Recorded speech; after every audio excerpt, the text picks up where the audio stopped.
अब सौंप दिया इस जीवन का हर भार तुम्हारे हाथों में। अब सौंप दिया इस जीवन का हर भार तुम्हारे हाथों में। है जीत तुम्हारे हाथों में, है हार तुम्हारे हाथों में।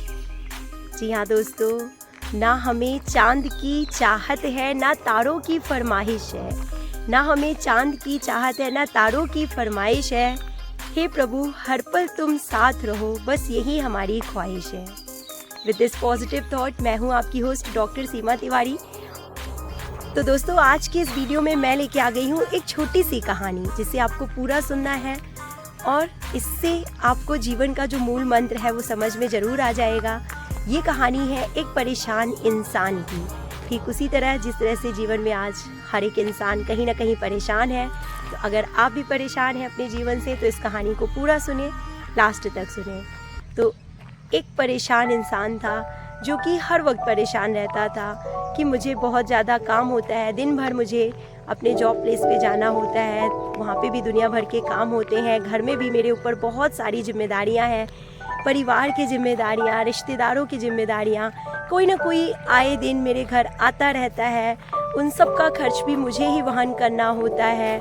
हर तरफ बस परेशानी ही परेशानी, दुनिया भर का काम, उलझने और दुनिया भर की टेंशन मेरे किस्मत में क्यों है। बहुत ज़्यादा ऐसे परेशान रहता था और बहुत चिड़चिड़ा हो चुका था वो अपने इन विचारों से। और कहीं ना कहीं उसके घर के जो लोग थे, उसके परिवार वाले, उन पे भी इस बात का बहुत गहरा असर होता था।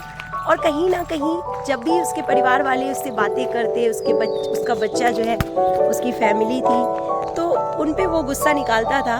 एक बार ऐसा ही हुआ कि जो उसका बेटा होता है परेशान इंसान का, वो उसके पास आता है अपनी कॉपी लेके, अपनी होमवर्क कॉपी लेके। बेटा अपने पापा के पास आता है, पिता के पास आता है और कहता है, पिताजी मुझे होमवर्क करा दीजिए।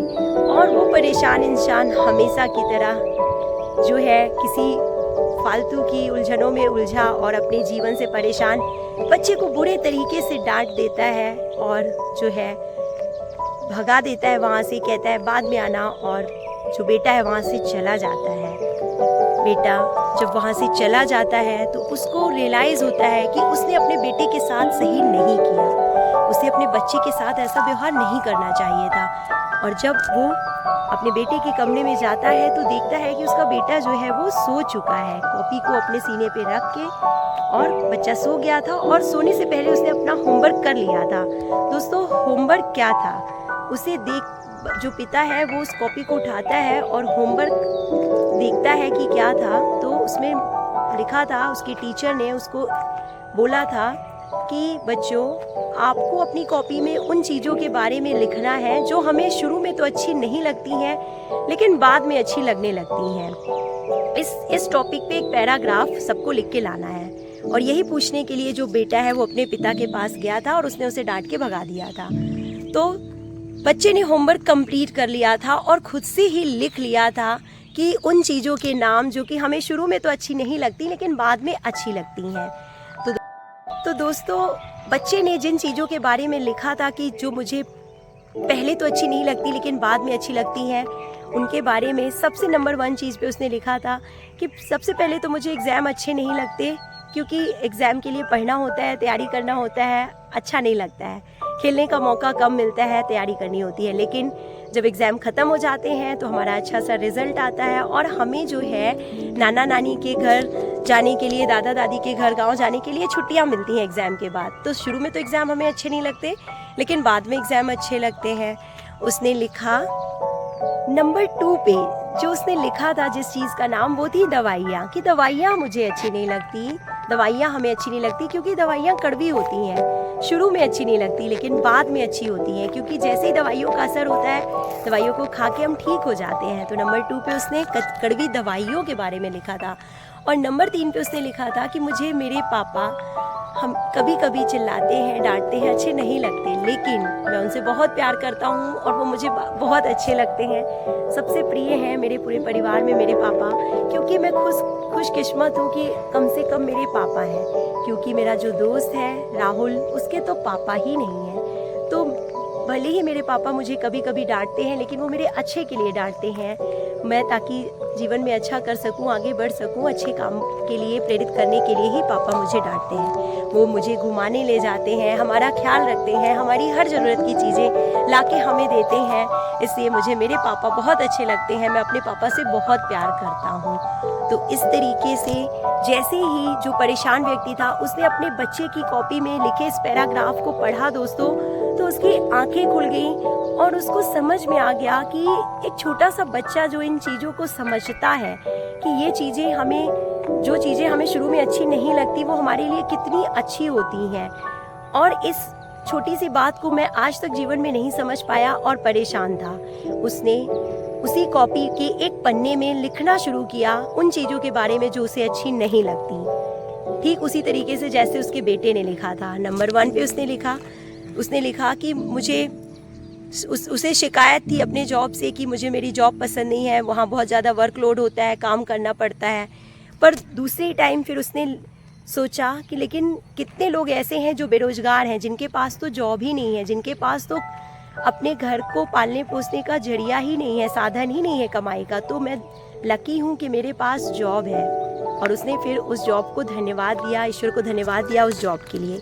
नंबर 2 पे उसने लिखा कि मैं परेशान था अपने परिवार से कि परिवार की जिम्मेदारियां मेरे ऊपर हैं, उनके 100 खर्चे मेरे ऊपर हैं, लेकिन मैं धनी हूँ किस्मत का कि मेरे कम से कम परिवार है। कितने लोग ऐसे हैं दुनिया में जो अकेले हैं, जिनका तो कोई परिवार ही नहीं है, जो परिवार के लिए तरसते हैं, जिनके पास धन दौलत रुपया सब कुछ है लेकिन परिवार नहीं है। तो उसने अपने परिवार के लिए भी ईश्वर को धन्यवाद दिया।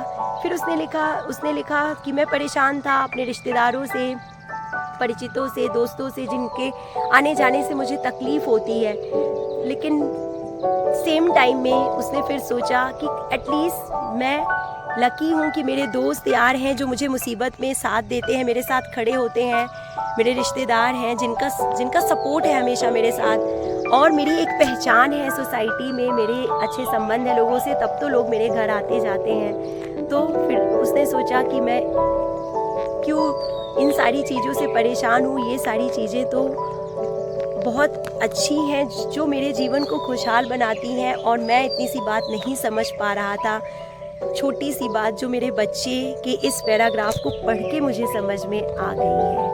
तो फिर उसने सभी चीज़ों के बारे में लिखा, और उन सभी चीज़ों का जो दूसरा पॉइंट था, एक पॉइंट ऑफ व्यू तो हमेशा वो देखता ही था, उससे परेशान था, पर जब उसने दूसरे पॉइंट ऑफ व्यू से समझना शुरू किया तो उसे समझ में आया कि दुनिया में कितने ऐसे लोग हैं जो इन सभी चीज़ों के लिए तरसते हैं। तो दोस्तों, ऐसे ही होता है हमारी लाइफ में भी कि हम सब फालतू की उलझनों से परेशान होते हैं। एक्चुअली जिन चीज़ों के लिए हमें भगवान को धन्यवाद देना चाहिए, हम उन्हीं चीज़ों की शिकायतें करते रहते हैं। हमारी परेशानियों की वजह कोई और नहीं बल्कि हम खुद हैं। यानी कि हर चीज़ के 2 पॉइंट होते हैं, 2 पॉइंट ऑफ व्यू होते हैं, एक सकारात्मक एक नकारात्मक। तो हम हमेशा चीज़ों को नकारात्मक पहलू से ही तौलते रहते हैं और इसीलिए जीवन में परेशान और दुखी रहते हैं। इसलिए दोस्तों, संघर्ष जो होता है वो जीवन का एक पहलू है और सफलता जीवन का दूसरा पहलू है।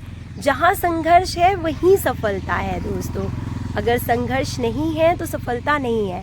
धन्यवाद दीजिए उस अलार्म घड़ी को जो हर रोज़ आपको जगाती है और ये बताती है कि एटलीस्ट आप जिंदा हैं, आपके पास दूसरा दिन है जीने के लिए। नहीं तो कितने ऐसे लोग हैं जो रात को सोते हैं और उन्हें दूसरा दिन देखने के लिए नहीं मिलता, वो अलार्म क्लॉक की आवाज़ सुनाई नहीं देती। धन्यवाद दीजिए उस स्ट्रगल के लिए जो एटलीस्ट आपकी लाइफ में है, जो और जो हर वक्त आपको आगे बढ़ने के लिए प्रेरित करता है। धन्यवाद दीजिए उस लक्ष्य के लिए जो पूरा नहीं हो रहा है लेकिन आपके जीने का सहारा है, आपको आगे जाने के लिए, कुछ अच्छा करने के लिए हर पल मोटिवेट करता है। अगर आपका लक्ष्य जिस दिन पूरा हो जाता है उस दिन आप कहीं ना कहीं फ्री माइंड हो जाते हैं, एफर्ट्स करना बंद कर देते हैं। तो it's a part of life. ये सारी चीज़ें जो हैं ये लाइफ के पार्ट हैं, चाहे वो एडवर्स कंडीशंस हो, चाहे स्ट्रगल हो, ये सब लाइफ के पार्ट है। तो कहानी छोटी सी है लेकिन यही सिखाती है कि हमारी परेशानियों की वजह हम खुद हैं, जो कि नकारात्मक पहलू को देखते हैं बजाय सकारात्मक पहलू को देखने के। तो हमेशा जीवन के सकारात्मक पहलू को देखिए, उसे कभी नज़रअंदाज मत कीजिए, आपका जीवन खुशहाल जरूर होगा। तो मैं देखिए दोस्तों कितना अच्छा कैंपस है हमारा। बड़े बड़े से पेड़ हैं, काफ़ी धूप है, लेकिन इन पेड़ों की छाया के नीचे जो है मैं खड़ी हुई हूँ, आप देख पा रहे हैं। तो और देखिए जैसे ही मैं थोड़ा आगे बढ़ती हूँ तो आपको दिखाती हूँ कि कितनी धूप है। तो ऐसा ही है हमारा जीवन, कहीं धूप है तो कहीं छाया। तो मैं कभी भी इन धूप और छाँव की परवाह नहीं करती, और इसको दोनों को सहने की क्षमता हम में होनी चाहिए। ये देखिए, जब मैं वीडियो बना रही थी तो मैं कभी छाँव की तरफ जा रही थी, तो मैं कभी धूप में भी आ जा रही थी। आपसे बातें करते करते मैं अचानक धूप में भी आ जा रही थी, लेकिन मुझे फ़र्क नहीं पड़ता। क्यों नहीं पड़ता?